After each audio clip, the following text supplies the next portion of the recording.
So today we are going to be working with an Agilent 1200 series low pressure quaternary gradient machine.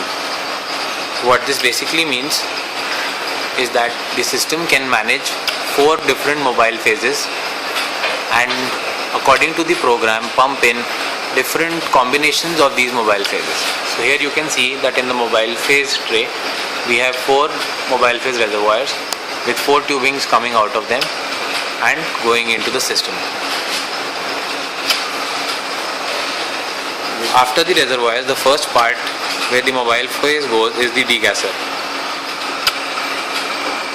The degasser works to further remove any dissolved gases in the system or the mobile phase which can otherwise get liberated when the high pressures are applied in the pump, and these are common cause for getting unknown peaks and noise during the analysis. From the degasser, the mobile phase is sent into the pump.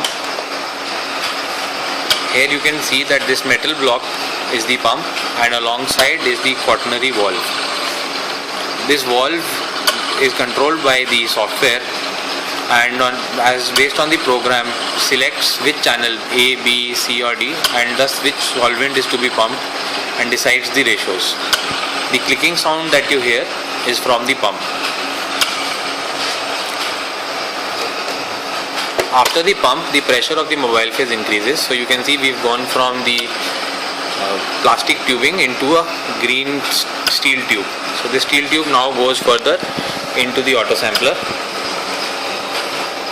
In the auto sampler you can see that there are vials kept in the tray, and here if you look carefully in the back, this is the injection port.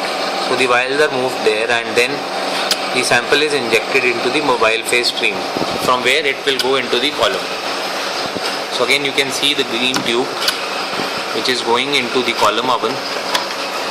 The column oven actually serves to provide a constant temperature for the column. Number of analyses are very sensitive to the temperature. So here you can see that the mobile phase is first going into the column oven where its temperature is controlled and then it comes into the column. Here you can see that we have put a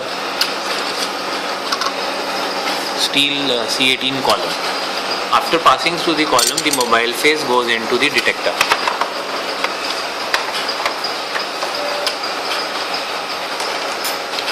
This system is equipped with a UV visible detector and inside you can see the light from the lamp coming out, and here the yellow tube brings the mobile phase and the sample into the detector cell, and finally the effluent goes into waste.